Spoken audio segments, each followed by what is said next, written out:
ఏదైనా వద్దు అన్నాను అనుకో, నేను మా నాన్నగారు అలాగని వాడు రుచి పసి తెలియనివాడు ఏదో చేశాడట, నువ్వు అది చేయబాగరా అర్జెంట్ తినా అదే కొంచెం రుచి చూడొచ్చు కదా. కనుక ఆఖరికి అసలు ఏదో లాస్ట్లో అంటున్నాడు, ఆ 2 తాటికాయలు పడ్డా తర్వాత ఆడు గుర్తొచ్చింది రుచి, ఇది పడి ఇంత వాసన వస్తుంది కదా, కడుపులోకి వెళ్తే ఎంత బాగుంటుందో అన్నాడు. అయితే ఉండే అబ్బాయి దీనికి స్పెషలిస్ట్ ఉంది మా ఇంట్లో కావిడి, అట్టుకెళ్తారని 4 అట్టుకొచ్చి ఆ స్పెషలిస్ట్కి ఇస్తే చక్కని తాటి ఇడ్లీ వేస్తే 4 ఇడ్లీ అట్టుకెళ్ళి పెట్టాను. ఆవిడ పెళ్ళి అయిపోయింది, వాళ్ళ పిల్లలకు పెళ్ళి అయిపోయింది, ఆ పిల్లలకి కూడా ఇప్పుడు పెళ్ళిళ్ళు అవడానికి ఇప్పుడు చెప్తాను నాకు ఆ తాటికాయ గురించి. తాటి ఇడ్లీ భలేగుంది ఫాదర్ గారు అంటాడు. ఇప్పటికి ఏం చూపించాను నేను, ఆ తాటి ఇడ్లీ అంటించి యేసుని కూర్చుని సువార్త అందించాను ఆయనకి.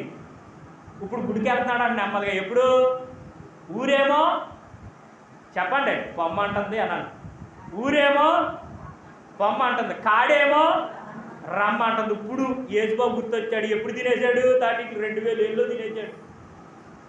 ఇలాంటి అనుభవాలు ఉంటాయి నా దగ్గర, దేవుని స్తోత్రం చెప్పాలి. ఇలాంటి అనుభవాలు ఇంకా చాలా గుర్తొచ్చేస్తాయి. గుర్తొచ్చి ఇక్కడ మీతో చెప్పేశాను అనుకో, ఇంక వాక్యం ఉండదండి, ఇవే ఉంటాయి ఇడ్లీ. ఏమంటావు ఇంటికి వెళ్ళి ఏం చెప్పాడు పాస్టర్ గారు అంటే, తాటి ఇడ్లీ. ఉప్పు మరిచిపోతావు, హల్లెలూయా. ఉప్పు వెళ్ళిపోయింది చాలా దూరం.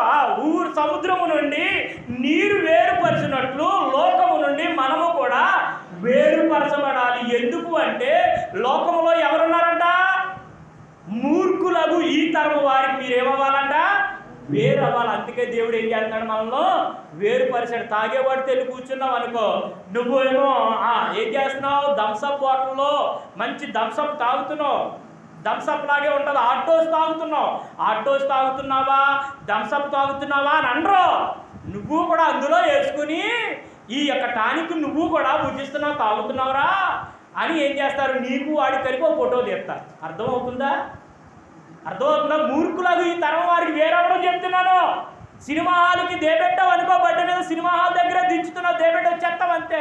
నువ్వు చూడలేదు, సినిమా వాల్ పోస్టంగా చూడలేదు, సినిమా హాల్లోకి వెళ్ళలేదు, ఆ తెర ఎలా ఉంటుందో చూడలేదు, ఆ బొమ్మ ఎలా ఉంటుందో చూడలేదు, ఆ పాట తెలీదు, ఆ డ్యాన్స్ తెలీదు, ఏమీ తెలీదు. కానీ ఏం చేసావు, సినిమా హాల్ ముందు నీ పెండం తీసుకెళ్ళి దేబెట్టావు. క్రైస్తవుడివి, ఆడు అన్యుడు. నీకు ఆడికి వెళ్ళిపో ఫోటో తీస్తారు, ఫేస్బుక్లో ఎడతారు. ఇదిగో పలానోడు పాట పాడతాడు కదా, పలానా ఆవిడ చర్చిలో వాక్యం వింటుంది కదా, ప్రార్థన చేస్తుంది కదా, సినిమా హాల్ దగ్గర ఏం పని? అర్థమవుతుందా నా మాట? మూర్ఖులకు ఈ తరం వారికి వేరవడం చెప్తున్నాను. అర్థమవుతుందా? ఆవిడ ఏదో పని చేసుకుంటుంది, ఆవిడ దగ్గరికి వెళ్ళి గంటలు తవలో మిరగాయలు వేసి కొడుతున్నావు అనుకో, ఇద్దరికి కలిపి ఒక ఫోటో తీస్తాడు సాతానుడు. ఆడి గ్రంథం ఉందంట ఒకటి, వేరొక గ్రంథం అంట. దాని పేరు చెప్పండి, వేరొక గ్రంథం అనండి.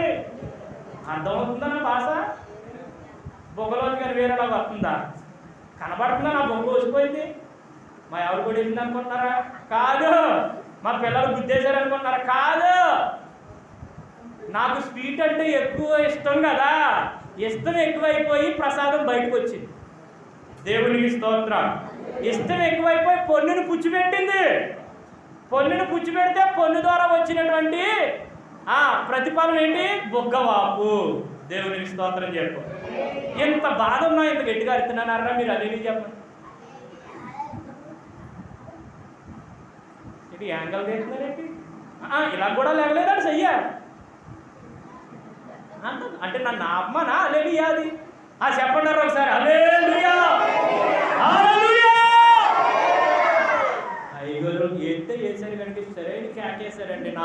నా నిద్ర అంతా ఎక్కడ పారిపోయిందో తెలియదండి. ఇప్పుడు వరకు మీరు ఒక్కడే కానీ ఇద్దరులా కనబడిపోనండి, ఇప్పుడే ఒకలా కనబడుతున్నారు. దేవునికి స్తోత్రం. దేవుడు మంచి మెలుగు ఇచ్చాడు. 3వ మాటలోకి వెళ్తున్నాం. 3వ మాట ఏంటో తెలుసా? ఒకటేంటి, సముద్రము నుండి నీరు వేరొకట, వేరు చేయబడుట అనండి అందరూ కూడా. మొట్టమొదటి పాయింట్ ఏంటి? వేరు చేయబడుట. ఎందుకు వేరు చేయబడాలి అంటే, లోకములో మూర్ఖులు ఉన్నారు. మూర్ఖులైనటువంటి ఈ తరం వారికి ప్రత్యేకింపబడిన మనము, ప్రతిష్ఠింపబడిన మనము ప్రత్యేకపరచబడాలి. ప్రత్యేకపరచబడితేనే ప్రభు దగ్గరికి వెళ్తాము. అదవుతుందా?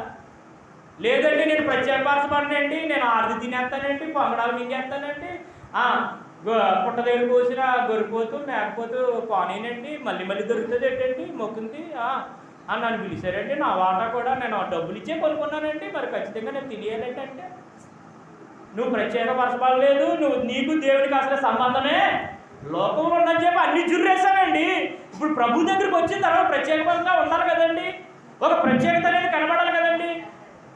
ఈ లోకంలో ఈ సంఘంలో చాలా మంది ఉన్నారు, కానీ నీకే ఎందుకు ప్రభు వాళ్ళు ఎత్తున్నారు? నిన్నే ఎందుకు, నువ్వే ఎందుకు లైన్ కట్టి వినయ భయభక్తులతో తీసుకున్నావు? అర్థమవుతుందా నీకు? ఇందులో తీసుకున్నప్పుడు నువ్వు ప్రత్యేకంగా ఉండాలి. ఇది వద్దు అనుకుంటే నీ ఇష్టం, ఇది వద్దు అనుకున్నప్పుడు దేవుని రాజ్యాన్ని కూడా వద్దనుకో. హల్లెలూయా.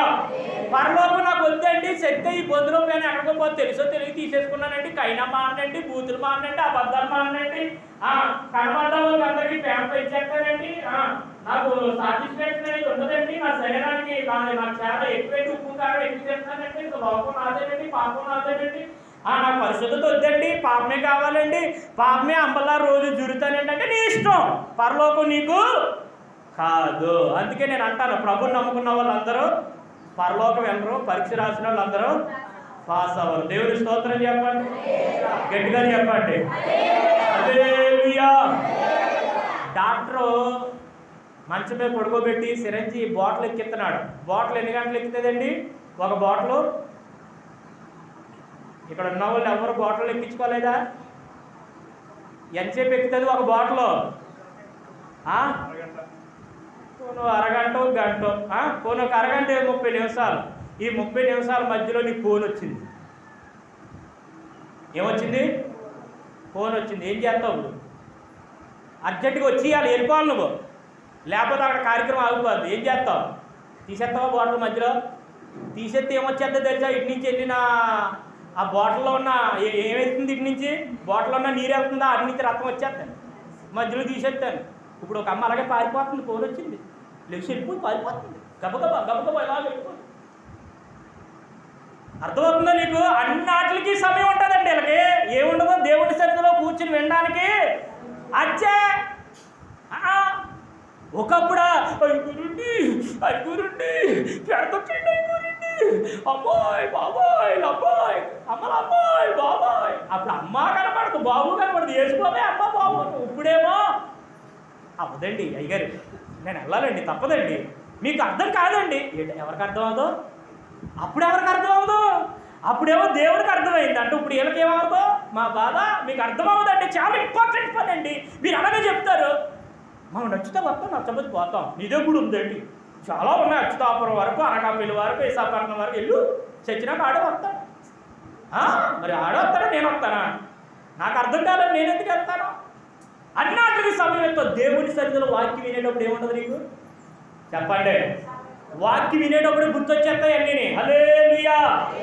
ఇది ఇది ఇది అన్ని ఇప్పుడే గుర్తొచ్చేస్తాయి. అందుకే అన్ని చూసుకుని రమ్మంటాను నేను. దేవుని స్తోత్రం చెప్పండి, చెప్పాలి గట్టిగా. హల్లెలూయా. ఒకటి, సముద్రము నుండి వేరవ్వాలి, అనగా మనం లోకము నుండి వేరవ్వాలి. 2, ఆ వేరేని దానికి ఏ రంగు వస్తుంది? ఎవరు చెప్పారు నాన్న? ఒకసారి సపోర్ట్ కొట్టండి కుర్రాడికి. నిలబడి నాన్న, నిలబడి ఇలా రా, ఇక్కడ నిలబడి అడి తిరుగు. ఒకసారి సపోర్ట్ కొట్టండారా గట్టిగా? కొట్టండారా గట్టిగానా? కూకుడు అబ్బాయి, వెరీ గుడ్ బాయ్. నవ్వకండి. చాలా మంచి వాళ్ళ అమ్మతో చెప్పాడంట, పాస్టర్ గారు వచ్చి మన ఇంటి దగ్గర పేదలు పెట్టాడు, మీ తమ్ముడికి పెళ్ళి అవ్వాలని. పెళ్ళి అయిపోయింది, కానీ మీరు గుడికి రాలేదు, మీరు అబద్ధం ఆడారు. మీరు మా అమ్మ నువ్వు వస్తానన్నావు, పెళ్ళి అయిపోతే వచ్చేస్తానన్నావు, రాలేదు. తాతయ్య నువ్వు రాలేదు, అమ్మ నువ్వు రాలేదు, నాన్న నీ బుర్ర 3 ముక్కలైపోయింది, పాస్టర్ గారు వచ్చి ప్రార్థన చేశాడు, అయినా నువ్వు రాలేదు. నేను వెళ్తాను గుడికి, నన్ను ఆపితే మాకు ఒక్క తీస్తానని చెప్పేసి వచ్చాడు. కొట్టండి ఒకసారి చప్పట్లు గట్టిగా కొట్టండారా. వాళ్ళ అమ్మ అంటే మా అందరితో సవాల్ చేసి వచ్చాడు నా కొడుకు, బాబు రోజు అలా రాని, చాలా మాటలు వింటున్నాడు, మాకు వచ్చి చెప్తున్నాడు. మరి నువ్వు రావా అన్నాను. ఆడు వస్తున్నాడు కదా, మా అందరూ ఆలోచించేస్తున్నాడు కదా, ఆడి భక్తి ఆడితే ఆ టికెట్ ఆడితే ఆడు అనకాపల్లి వెళ్ళాలంటే ఇక్కడ 777 తిమ్మరాజపేటలో ఎక్కితే బస్సు ఆడే ఎక్కిస్తాడు, ఇంకెవరిని ఎక్కనేడు. మా అమ్మ వస్తుంది, మా అమ్మది నాది కదా, నా కొట్టే అంటే నిన్ను దించేస్తాడు బస్సు. అదేలుయ్యా అబ్బాయి, నీ టికెట్ రిజర్వేషన్ అయిపోయింది, పరలోకం వచ్చేస్తావు. దేవుని స్తోత్రం చెప్పు. ఏమన్నాడు తెలుసా? మీరందరూ మౌనంగా ఉన్నారు, అందరికీ వినపడలేదు, ఈ మైకు ఆడికొక్కడికి వినపడుతుంది. తెల్లని వస్త్రం ఎలా ఉండాలా? ఊపు 2వ క్వాలిటీ ఏంటన్నాడు?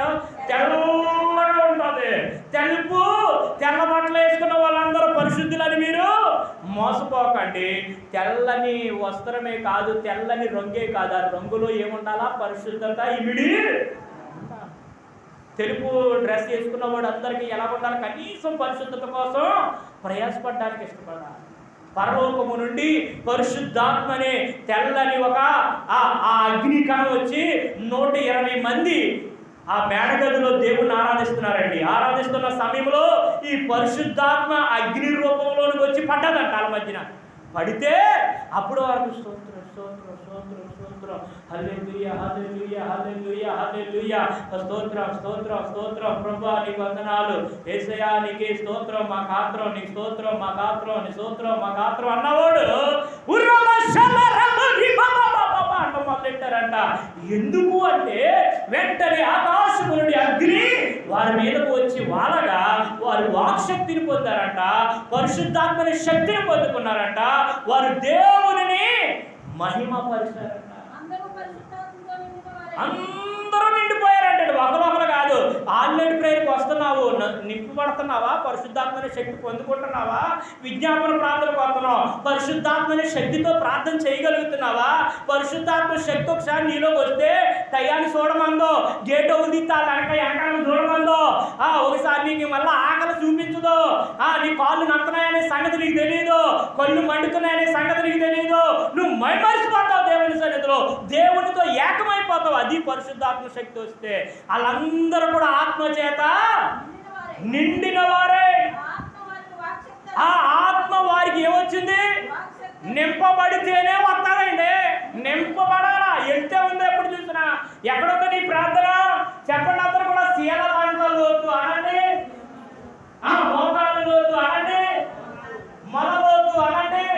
ఇలా చూస్తున్నారా మీరు? పెళ్లి కూతుర్లా పెళ్లి ఇచ్చేసారు, కొత్త పెళ్లి కూతురు ఎల్లుడిపోయి ఇచ్చేపు కిందకే ఒక గురి లాగేద్దామని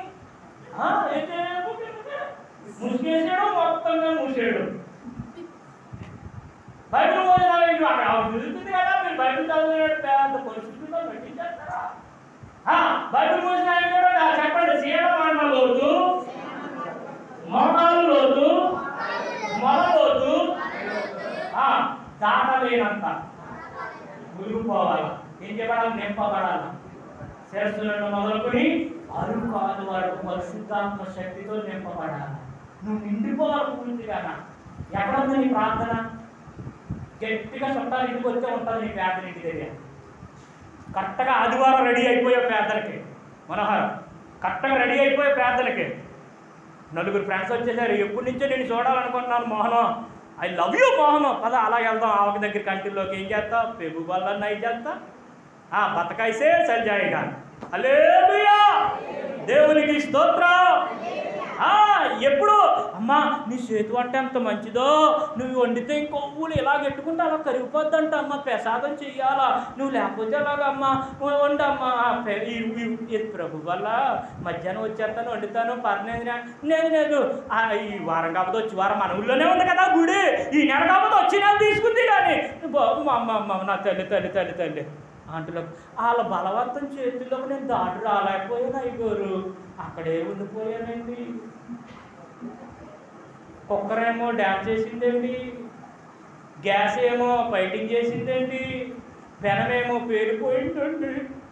అయ్యగారండి ముఖమంతా ఆయిల్ అయిపోయిందండి, నీరు పుడగల్లా తేలిపోలేయండి ముఖం మీద. ప్రార్థన చేయండి అయ్యగారు. ఏమైందమ్మా అంటే పప్పగుండానండి. ఏముండాలండి? ఎప్పుడు అన్నారంటే 6 రోజులు వండుకోమ్మా, 7వ రోజు యజమాని వండుతాడు నీకోసం. దేవుని స్తోత్రం. అందుకే అగ్గేయకుండా వచ్చామన్నాడు. ఏమేయకుండానా?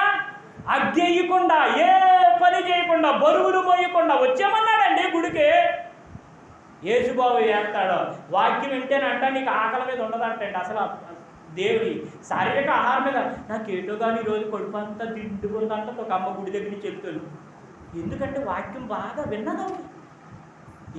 నీ వాక్యము నేను భుజించగా, చెప్పండి నీ వాక్యము నేను భుజించి తిని అంటున్నాడండి భక్తుడు. నా జీవకు మధురముగా ఉన్నదంటున్నాడు. నువ్వు వింటే కదా ఇది ఎంత మంచి గుడ్డ ఎంతదా, దీని బతికి ఎంత, ఇది కట్టుకున్న చీర రేట్ ఎంత, అసలు బాబు దీనికి ఎక్కడి నుంచో వచ్చేస్తుంది. ఈ గొడవే పోతుంది కదా నీ ముందు కూర్చున్న వ్యక్తి కోసం. ఒక బుర్ర మీద ఇంత మంచి ముసుగు ఎక్కడ కొనేసిందో కానీ టెన్షన్ బీపీ షుగర్ పెరిగిపోతే వెనకాల కూర్చున్నావంటే. ఈ గొడవలు మానేసి నీ గొడవలన్నీ పక్కన పెట్టేసి నీ మనసంతా యేసు ప్రభుకి ఇచ్చేసి మనసారా దేవుడి మాటలు విని చూడు. వినబుద్ధి పుట్టించు మనసుతో, సమ్మతించే హృదయంతో విని చూడు. ఒక మాట చాలండి అంటారు కదా మంచి గొడ్డుకి. బాగా చెప్తారు మీరు. చెప్పండి.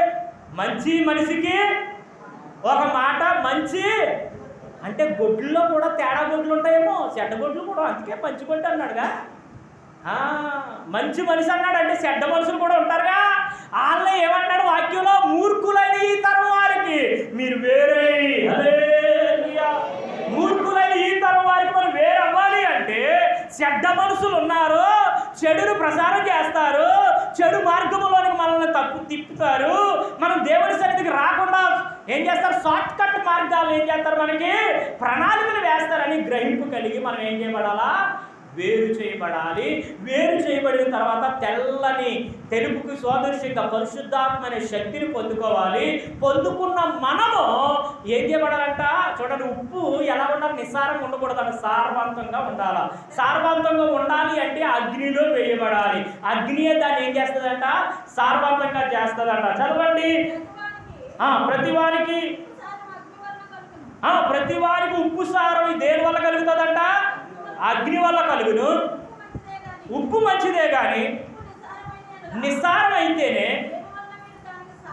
దేని వల్ల దానికి సారం వస్తుంది. నిస్సారం అయిపోయిన దాన్ని ఏం చేయడానికి అవదండి. ఇక ఫస్ట్ వాక్య భాగంలో చదువుకున్నారు కదా, కాలు చేసి తొక్కడానికి రోడ్డు మీద వాడేస్తారు. పనిచేయడానికి రుచి ఉండదు, పసి ఉండదు. సారం పోతే ఉప్పు ఉండదు, అందులో నిస్సారం ఉండదు. నువ్వు ఎంత 1 కేజీ మూటట్టుకొచ్చి ఉప్పు వేసినా కూడా సప్పగా ఉంటుంది అంతే. దాంట్లో ఏమీ లేదు, సారం లేదు. చెప్పండర్రా. 10 సంవత్సరాలు పెట్టి వస్తున్నానంటే అయ్యగారు నన్ను ఒకసారి ప్రార్థన చేయమంటారేంటి అన్నది. అమ్మా చెయ్యమ్మ తల్లి, నువ్వు 10 సంవత్సరాలు బొత్తిరాలు అంటే నాకంటే నా అంతా కలిసి 20 సంవత్సరాలు అయింది, నేను సేవకు వచ్చే చెయ్యమ్మని మైకి ఇచ్చాను. చేస్తుంది. ప్రభా మా ఆయన కాలు ఇరిసే, ఏసయ్యా మా అల్లుడు చెయ్యిరిసే, ప్రభా నా ఇంటి ముందుకు రాలిపోవాలా, మా ఇంటి పక్కన పడిపోవాలా, ఆ మేడ కూలిపోవాలా, దాని పంట మాడిపోవాలా. 7 సంవత్సరాలు వచ్చిరాలు ఇవి చెప్పండారా. ఏమో గొడవ తినే ఇంటి దగ్గర పోవద్దు. సున్ని నోట్లు వేసి నవ్వులేస్తుంది. ఏం చేస్తాం, దేవుని స్తోత్రం. పడుకున్నట్టు ఇంటి దగ్గర పోవద్దంటారు. కంపెనీలో పొట్లాలు దేవుని స్తోత్రం చెప్పండి. జాగ్రత్తగా వినండి ప్రియులారా. 5 సంవత్సరాలు బట్టి ఏం నేర్చుకుని మొక్కసారి మైకిల్ అన్నాను. గోమే కొట్టేలా అనిపించింది కానీ పట్టణం ఏదో కొట్టేస్తాడు. నీ ప్రార్థన ఎలా ఉందో తెలుసా? 2 ఉన్నారు బైబిల్లో, 2 ఉన్నారు ప్రార్థన చేసినారు. ఒకడేమో శంకరని, ఇంకొకడేమో పరిసైడు. పరిసైడు ఎలా చేశాడు ప్రార్థన, నీ ప్రార్థన. శంకర ఎలా చేశాడు ప్రార్థన.